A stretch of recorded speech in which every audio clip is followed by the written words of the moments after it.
France और रूस से भारत के लिए बहुत ही अच्छी खबरें निकल कर सामने आ रही है। जानेंगे क्या चल रहा है इन दोनों देशों के बीच में। भारत अपनी स्वदेशी रक्षा क्षमताओं को मजबूत करने के लिए एक महत्वपूर्ण कदम उठाने जा रहा है। एक रिपोर्ट के अनुसार भारत फ्रांस की प्रमुख एरोस्पेस रक्षा कंपनी सैफरन के साथ साझेदारी की संभावनाओं पर विचार कर रहा है। इस साझेदारी का उद्देश्य भारतीय वायुसेना के लिए एडवांस लड़ाकू विमान विकसित करना और अगली पीढ़ी के तेजस लाइट कॉम्बैट एयरक्राफ्ट के लिए इंजन तैनात करना है। ये कदम भारत की आत्मनिर्भर भारत पहल के तहत स्वदेशी रक्षा उत्पादनों को बढ़ावा देने, विदेशी आपूर्ति पर निर्भरता कम करने की दिशा में एक महत्वपूर्ण कदम है। इस संभावित साझेदारी का मुख्य टारगेट भारत को लड़ाकू विमानों के लिए इंजन निर्माण में आत्मनिर्भर बनाना है। वर्तमान में तेजस MK-1 विमानों में अमेरिकी कंपनी GE एरोस्पेस द्वारा निर्मित F404 इन 20 इंजन का उपयोग किया जा रहा है। हालांकि इन इंजनों की आपूर्ति में देरी ने HAL और भारतीय वायुसेना की योजनाओं को प्रभावित किया है। तेजस MK-1A के लिए 83 विमानों का ऑर्डर 2021 में 48,000 करोड़ में दिया गया था, लेकिन इंजन आपूर्ति में देरी के कारण डिलीवरी में बाधाएं उत्पन्न हुई। सैफरन के साथ साझेदारी से भारत को न केवल एडवांस इंजन टेक्नोलॉजी प्राप्त होगी, बल्कि ये स्वदेशी इंजन निर्माण की दिशा में भी एक कदम होगा। तेजस MK-2 जो एक 4.5 पीढ़ी का लड़ाकू विमान है, इसका वजन लगभग 17.5 टन है। भारतीय वायुसेना के पुराने मिराज 2000 जगुआर MiG-29 विमानों को प्रतिस्थापित करने के लिए डिज़ाइन किया गया है। इस विमान में अधिक रेंज, पेलोड और बहुमुखी प्रतिभा होगी, जिसके लिए शक्तिशाली और विश्वसनीय इंजन की ज़रूरत है।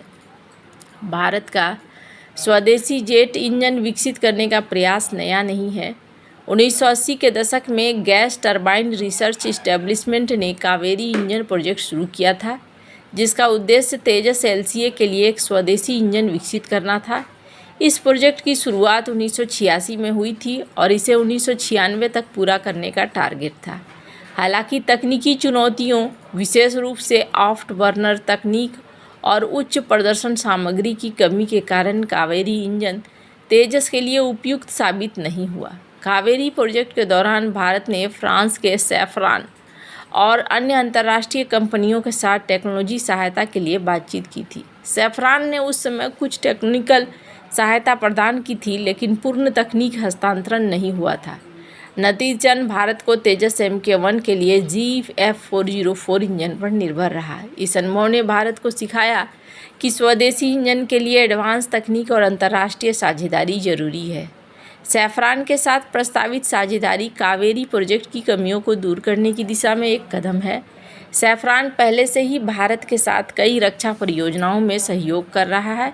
उदाहरण के लिए सैफरन और HAL ने मिलकर शक्ति हेलीकॉप्टर इंजन विकसित किया, जो भारतीय मल्टी रोल हेलीकॉप्टर के लिए उपयोगी है। इसके अलावा सैफरन राफेल लड़ाकू विमानों के लिए M88 इंजन बनाता है, जो भारतीय वायुसेना के उपयोग में है। अभी देखने को मिल रहा है कि भारत न सिर्फ आपूर्ति श्रृंखला में विविधता ला रहा है, बल्कि तकनीक भी एडवांस और आत्मनिर्भर क्षेत्रीय सुरक्षा के तहत करता हुआ दिख रहा है। भारत अपनी रक्षा तकनीक में आत्मनिर्भरता की दिशा में एक और महत्वपूर्ण कदम उठा रहा है। डेवलपमेंट एंड ऑर्गेनाइजेशन द्वारा विकसित कावेरी जेट की भी शक्ति का परीक्षण किया जा रहा है। ये प्रोजेक्ट भारत की सैन्य उड्डयन तकनीक में स्वावलंबन की दिशा में एक महत्वपूर्ण मील का पत्थर साबित होगा। कावेरी इंजन एक 2 स्पूल बाईपास टर्बोफैन इंजन है, जिसे गैस टरबाइन रिसर्च एस्टेब्लिशमेंट ने DRDO के तहत विकसित किया है। इसका प्राथमिक उद्देश्य हल्के लड़ाकू विमान तेजस को शक्ति प्रदान करना था, लेकिन तकनीकी चुनौतियों और देरी के कारण इसे अब मानव रहित युद्धक ड्रोन्स के लिए उपयोग करने की योजना है। रूस में चल रहे परीक्षण में अभी लगभग 25 घंटे का परीक्षण बाकी है, जो वास्तविक उड़ान परिस्थितियों में इंजन की विश्वसनीयता, अस्थायित्व और एकीकरण की क्षमता का आकलन करेगा। कावेरी इंजन को एक विशेष फ्लाइंग टेस्ट बेड द्वारा परीक्षण के लिए तैयार किया गया है, जिसमें एक संशोधित इल्यूमिनेशन IL-76 विमान पर लाया जाएगा। यहाँ पर 4 में से एक इंजन को प्रतिस्थापित किया जाएगा और फिर थ्रस्ट उत्पन्न किया जाएगा। तकनीकी जटिलताएं हैं। कावेरी इंजन की कहानी भारत के पहले स्वदेशी लड़ाकू विमान HF-24 मारुत की कहानी से मिलती जुलती है। 1960 के दशक में हिंदुस्तान एरोनॉटिक्स लिमिटेड ने जर्मन डिज़ाइनर कर्ट टैंक के सहयोग से मारुत विकसित किया था। यह भारत का पहला जेट लड़ाकू विमान था जिसे भारतीय वायुसेना ने 1964 में शामिल किया। हालांकि मारुत के लिए भी स्वदेशी इंजन विकसित करने की योजना थी, लेकिन तकनीकी सीमाओं के कारण इसे ब्रिटिश ब्रिस्टल, सिडली और फियस 703 इंजनों के साथ उड़ाना पड़ा। मारुत प्रोजेक्ट ने भारत को विमान डिज़ाइन और निर्माण में अनुभव तो दिया, लेकिन इंजन विकास में कमी बनी रही। कावेरी इंजन के साथ वर्तमान प्रयास इस ऐतिहासिक कमी को दूर करने की दिशा में एक कदम है। कावेरी इंजन ने अब तक 3000 घंटे से अधिक के परीक्षण पूरे किए, जिसमें उच्च ऊंचाई समुद्री प्लेटफॉर्म पर सफल परीक्षण शामिल है। रूस में चल रहे परीक्षणों के बाद DRDO का लक्ष्य कावेरी इंजन को न केवल UCAV बल्कि तेजस और एडवांस मीडियम कॉम्बैट जैसे अन्य विमानों में एकीकृत की संभावना तलाशना है। अधिकारियों ने बताया कि कावेरी इंजन को एक LCA पर लगाकर इसकी क्षमताओं का प्रदर्शन करने की योजना है। इसके अलावा एक्स पर चल रहे फंड कावेरी इंजन से पता चलता है कि जनता और रक्षा विशेषज्ञ इस प्रोजेक्ट को तेज करने और स्वदेशी तकनीक को बढ़ावा देने के लिए सरकार से अधिक फंडिंग की मांग कर रहे हैं। सोशल मीडिया पर कुछ उपयोगकर्ताओं ने दावा किया है कि कावेरी इंजन के 4 वेरिएंट्स फाइटर जेट्स, कार्गो विमान, सिविल एविएशन, ड्रोन्स के लिए रूस में पास कर चुके हैं और DRDO को हर साल 100 इंजन बनाने के बजट आवंटित किया गया। हालांकि आधिकारिक पुष्टि नहीं हुई है।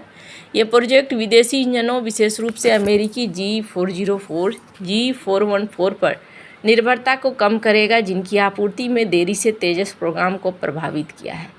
हाल के ऑपरेशन सिंदूर और पाकिस्तान के साथ तनाव के बाद भारत अपनी वायुसेना की ताकत बढ़ाने के लिए तेजी से स्वदेशी टेक्नोलॉजी पर ध्यान दे रहा है। कावेरी इंजन में फ्लैट रेटेल डिज़ाइन और full authority digital engine control जैसी एडवांस तकनीकें शामिल हैं, जो उच्च तापमान और गति में थ्रस्ट हानि को कम करती है। UCAV के अलावा कावेरी इंजन का उपयोग भविष्य में कार्गो विमानों और सिविल एविएशन में भी हो सकता है, जिससे भारत की एरोस्पेस क्षमता बढ़ेगी। कावेरी इंजन का रूस में चल रहा परीक्षण भारत के स्वदेशी रक्षा उद्योग के लिए एक महत्वपूर्ण कदम है।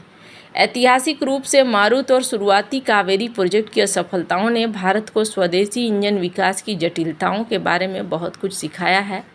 सैफरान जैसे अंतर्राष्ट्रीय साझेदारों के साथ सहयोग, रूस में चल रहे परीक्षणों से कावेरी इंजन अब तक नई उम्मीद बनकर उभरा है।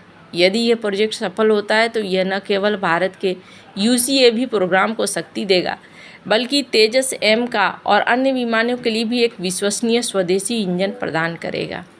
फंड कावेरी इंजन अभियान से पता चलता है कि जनता इस प्रोजेक्ट के प्रति उत्साहित है और इसे आत्मनिर्भर भारत का प्रतीक मानती है। खैर, भारत के लिए ये प्रोजेक्ट बहुत ज़रूरी है। काफ़ी लंबे समय से भारत इस तरीके से चाह भी रहा है, लेकिन इंजन बनाना एक बड़ा ही जटिल प्रक्रिया होता है। आसानी से ये सारी चीज़ें हल नहीं होती हैं।